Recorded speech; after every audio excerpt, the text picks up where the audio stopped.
I had barely stepped out of the car when I felt it, that quiet, crawling sensation you get when something isn't quite right. The street was too still, the houses too perfect, and the air hung unnaturally thick, like it was waiting to whisper a secret no one dared to speak aloud. I remember gripping the handle of my suitcase just a little tighter, the wheels clicking over the seams in the driveway as I moved toward my front door. It should have been an ordinary evening, the kind that followed long business trips and endless airport waiting lines. I was tired, jet-lagged, and only wanted to collapse into the comfort of my own home. But that's when I saw them, a cluster of figures standing stiffly near the porch, motionless, silent, watching me approach. At first I thought they might be teenagers, maybe someone's kids playing in the street, waiting for a friend. But the closer I got, the more wrong it all felt. These weren't kids. They were adults dressed too formally for a casual visit, their eyes scanning me like I didn't belong here. And at the center of them stood a woman I had never met but instantly recognized as trouble. She wore a burgundy suit so sharp it might have been cut from glass, her heels clicking with an authority that didn't need announcing. Blonde hair pulled tight into a bun that didn't dare misbehave. Her posture alone screamed she was used to being obeyed. She wasn't smiling, but she didn't need to. Her eyes were already doing all the talking eyes that said she wasn't here to welcome me home, but to put me in my place. In her hands was a slim folder, the kind used to carry things that were never good news. I hadn't even made it up the steps when she spoke. "We need to talk about your house," she said as casually as someone might comment on the weather. Her voice was smooth, crisp, and unsettlingly sure of itself, like this conversation wasn't optional, like I should have already known why they were there. I stopped mid-step. "I'm sorry. What's going on here?" She stepped forward with the confidence of someone who knew every inch of her battlefield. "You've made unauthorized modifications to your property. As the president of the HOA, I'm here to inform you that you're in violation of our guidelines." Her name was Vivienne Locke, and Vivienne wasn't just another neighbor, she was the sort of woman who turned neighborhoods into kingdoms and crowned herself queen. It wasn't just a role she played, it was an identity carved into her very presence. The others, with her two men in polo shirts and a woman clutching a clipboard, stood like loyal soldiers, letting her do all the talking while they nodded in silent agreement. I frowned, trying to make sense of what she was saying. "Modifications? I haven't done anything. I just moved in 10 months ago.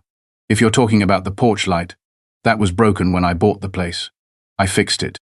Vivienne's lips curled, not into a smile but something more insidious, a grin meant to let you know she'd already won. Even minor changes require approval. But that's not the point. This isn't a punishment, it's a resolution. A one-time corrective fee to bring your home back into compliance. Think of it as doing your part to maintain community standards. There it was, the catch, the illusion of reason wrapped around a demand for money. I stared at her, stunned. "You're asking me to pay you for fixing a light bulb?" She gave a polite shrug, as though this was all perfectly routine. "Not me. The association. It's a standard fee, for everyone's benefit." A dozen thoughts ran through my head all at once: how I'd barely touched the house since moving in, how I'd carefully followed every guideline given to me, how I'd attended that welcome orientation meeting just to be sure I wasn't stepping on toes. And now here I was, suitcase in hand, being told I owed a fee for simply existing. "No," I said slowly. "I'm not paying anything. I didn't do anything wrong." Vivienne tilted her head. "Then I suppose we'll have to begin the formal process. Legal notification, penalty assessments. These things escalate quickly, but it's your choice." She turned and began to walk away, leaving her little entourage to follow. Just like that. As if the matter was settled. As if my silence was consent. I stood there, frozen. That folder was now tucked neatly under her arm like a trophy. I hadn't even made it into my house yet, and already I felt like a prisoner inside it. Later that night, after the adrenaline wore off and the anger began to simmer beneath my skin, I sat alone in the kitchen, staring at nothing in particular. My phone was still in my hand. I had looked up the HOA charter. Every rule, every clause. Nowhere did it mention a corrective fee. There was no process, no tribunal, no record of such a demand ever being imposed because it didn't exist. At least not legally. It was a bluff, a con. A move so smug in its delivery that it dared you to challenge it.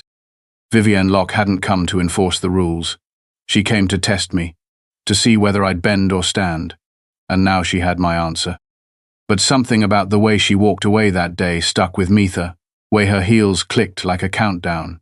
I knew in that moment this wasn't going to end with a disagreement and a refusal. No, this was just the opening move. She had picked the wrong person to test. I'd fought my way through worse than petty dictators wrapped in tailored suits. I didn't come here to be ruled. I came here to build a life. A real one. And I wasn't about to let someone like Vivienne decide what that looked like. What she didn't know, what she couldn't possibly anticipate, was that I was ready for war.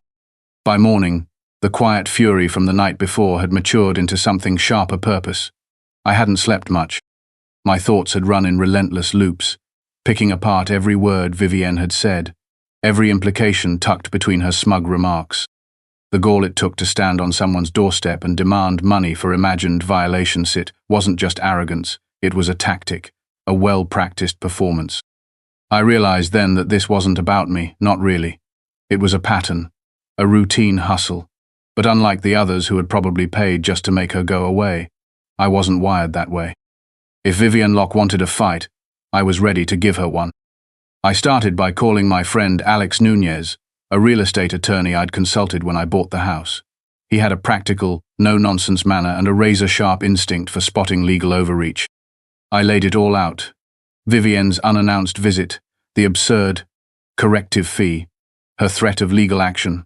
There was a pause on the other end. Then Alex sighed. "I've seen this before," he said. "Some HOA presidents operate like warlords. They invent rules, count on people not knowing their rights. When I asked if her threats held any water, he didn't hesitate. She can't enforce a fee that doesn't exist in the governing documents. If it's not in the CC, ours, or the bylaws, it's a bluff. You have every right to challenge it, and you should." That was all I needed to hear. I began collecting everything, emails, letters, photos of the house from move-in day to now. I read the HOA handbook cover to cover, highlighting anything remotely connected to property modifications or architectural standards. But what stood out more than anything else was what wasn't there. No mention of a corrective fee, no established protocol for assessing violations without notice, no legal footing for what Vivienne had done. I printed it all, organized it into a binder, and then went a step further. I filed a request for public access to the HOA's annual financial reports.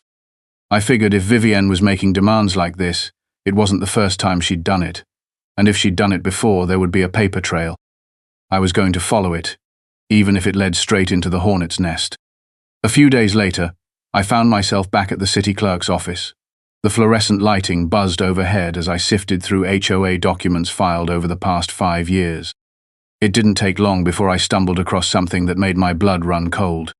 Year after year, there were line items listed under community adjustment allocations. The amounts varied sometimes, 500, sometimes as much as 200, but always vague, always unaccounted for in detail. No explanation, no record of where the money went. Just enough ambiguity to go unnoticed. That's when it clicked. These fees weren't real. They were a scheme, quiet, subtle, and systematic. I drove home with that folder in my passenger seat like it was dynamite. It was late when I got back, but I didn't wait.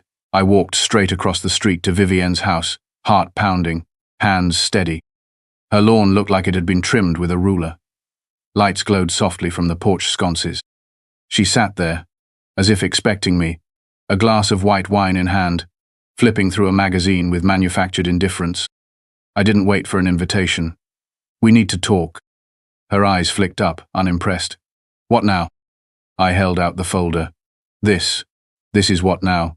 You've been charging homeowners for fake violations. You're not enforcing community standards. You're running a racket." She didn't even flinch, just stared at me with that patronizing smile. "You're mistaken. Everything we do is documented and agreed upon." "No, it's not," I said, my voice steel.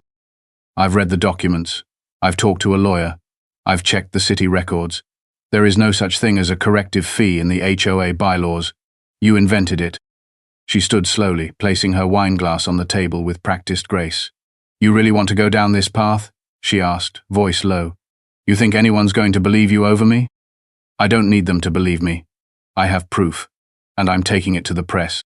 Vivienne's face twisted ever so slightly, the mask slipping for a breath. Then, with a tight smile, she leaned in. You've made a powerful enemy. I suggest you reconsider. No, I replied. I suggest you prepare for consequences. The next morning I called every local reporter I could find. Most didn't return my messages. One hung up before I even finished. But then came Danica Ward. She had a reputation for investigating city corruption, and when I told her what I had, her curiosity sharpened into interest. We arranged to meet the following day. I prepared a full copy of everything I'd gathered, from the HOA handbook to the suspicious line items in the budget to the photos of my property pristine and unchanged. Danica listened, brows furrowed, mouth pressed in a line. If what you're saying is true, she said slowly, this could be the tip of something bigger. It didn't take long for word to start spreading, not because of the article yet, but because people talk, especially in neighborhoods like this. It started with glances, lingering looks from people who had never made eye contact before. Then came the conversations. At first, it was just small talk, cautiously probing questions. Everything okay with the HOA? I heard there was a misunderstanding, but as the days passed, those questions turned into confessions. People began knocking on my door not with accusations, but with their own stories. There was Marion, who had paid $800 for painting her fence without approval, even though the color matched the HOA palette. Travis, who was fined for hosting a backyard cookout with more than 6 guests. And Daniel, who had sold his house quietly to escape the pressure. No one had ever stood up to her, and they were tired. I wasn't alone anymore. And then came Ada Clement. She was known around the block as the quiet widow in the green-shuttered house at the end of the cul-de-sac. Few had ever spoken to her directly. Most dismissed her as aloof or old-fashioned. But when she showed up at my doorstep, her eyes were sharp and clear. "You're not the first," she said. "Just the first to say no." We sat at my dining table for hours. Ada told me everything, how Vivienne had gradually taken control of the HOA board, replacing original members with her allies. How she had rewritten parts of the charter in vague language that allowed for interpretation. How homeowners had been pressured, intimidated, or guilted into paying fees that had no legal foundation. And worst of all, how no one had ever dared to speak out. Until now. Ada wasn't just sharing information. She was joining the fight. And she wasn't alone. One by one, neighbors came forward with paperwork, letters, stories. A mosaic of fear and frustration that painted a picture of Vivienne's reign of control. The tide was shifting. I had started out alone, cornered by a petty tyrant in a power suit. But now, I was part of something greater, a slow, rising resistance. And the foundation Vivienne had built her kingdom on was beginning to crack. I didn't know how far she'd go to protect it, but I knew one thing for certain. I wasn't backing down.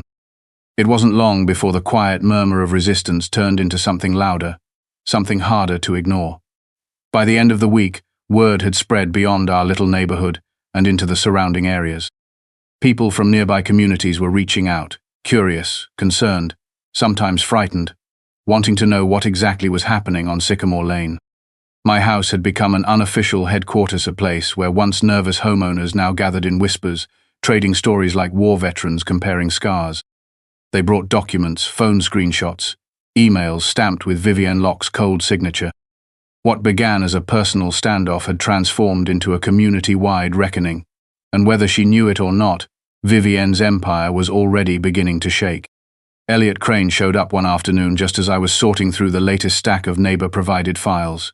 He was quiet, reserved, one of those people who didn't speak unless it truly mattered. He lived a few doors down, rarely left his house, and had always been friendly but distant. But now his expression was serious, his brow furrowed as if he had been carrying the weight of something for far too long. "We have a problem," he said without preamble. "She's not taking this lightly. She's gone to the mayor." That single sentence hit harder than I expected. Vivienne had always carried herself like she had connections, like the rules didn't fully apply to her. Now, hearing that she was leveraging influence at the city level to shut us down, it became clear just how far she was willing to go to preserve her grip. Elliot continued, explaining that she had framed the issue as a neighborhood crisis, accusing me of destabilizing the community, of inciting rebellion. She had twisted our stand against corruption into an attack on unity and order, and worse, she wasn't just talking, she was gathering support, making backroom calls, spinning narratives. She was activating allies who owed her favors or shared her interests. It wasn't just the HOA anymore. She was calling in her debts, and the mayor's office was beginning to listen. That same evening, Ada returned with a man in his late 50s. His name was Greg Barlow, a longtime resident who had lived on Sycamore Lane for over 20 years. He had a quiet strength about him, the kind of man who kept to himself, paid his dues, and stayed out of politics until now. Greg carried a weathered leather folder filled with documents, but it wasn't just what was in it that mattered. It was what it represented. History. Years of hidden grievances, unspoken threats, and silent compliance finally recorded in one place.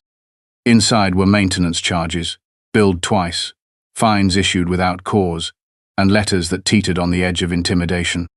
And most damning of all, written testimonies from others who had agreed to speak anonymously about Vivienne's tactics. The fear was still fresh in their words, but so was the relief that someone was finally listening. We sat around the table, the weight of the evidence heavy in the room. There was no denying it anymore. This wasn't an isolated power grab.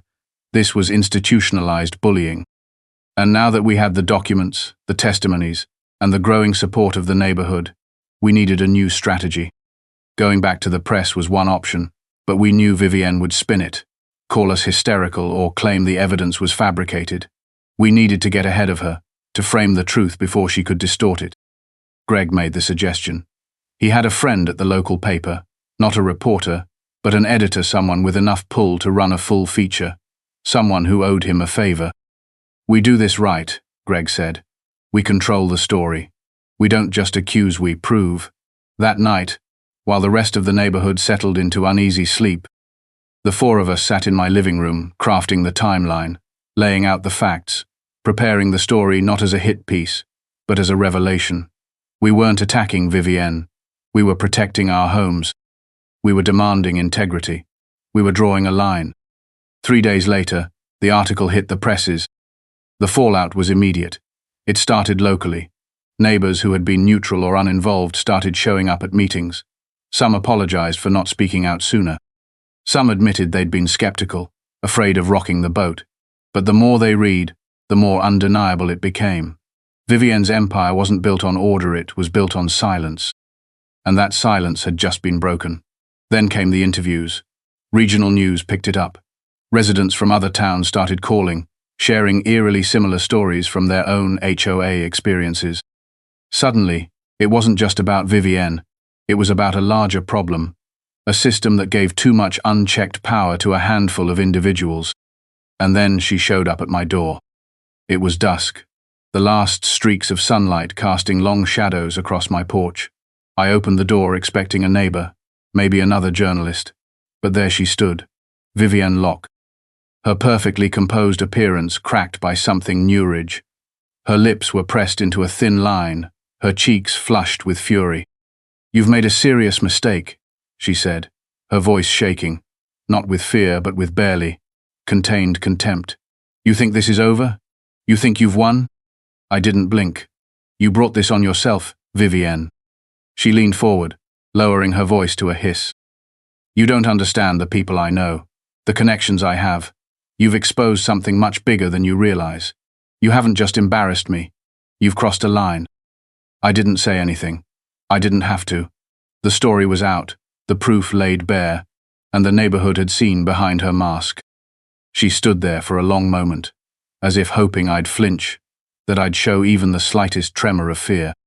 But when I didn't, she turned and walked away, her heels hitting the pavement with a clipped finality. That night, I didn't sleep. Not because I was afraid, but because I knew she wasn't finished. People like Vivienne don't go quietly. And I was right. The retaliation began subtly. My mailbox was knocked over in the night. My garbage cans were pushed into the street. My car windshield mysteriously cracked. At first, I brushed it off as coincidence. But when my lawn turned brown overnight, poisoned by something no rain could wash away, I knew exactly what was happening. She was still fighting, but now from the shadows. The thing was, it didn't matter anymore, because I wasn't alone. The neighborhood was watching, and this time, they weren't looking the other way. And then came the knock that changed everything. It wasn't Vivienne. It was a young man in a navy suit, accompanied by a city staffer with a clipboard.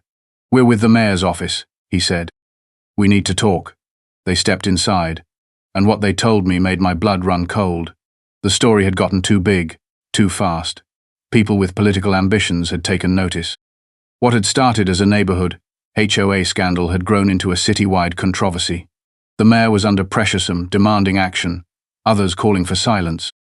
Vivienne, they said, had been quietly meeting with officials, painting herself as the victim of a smear campaign. And behind her, she had supporters, people who had something to lose if the full extent of her actions came to light. "You've stirred up a storm," the city staffer said, "and now you've got powerful people watching."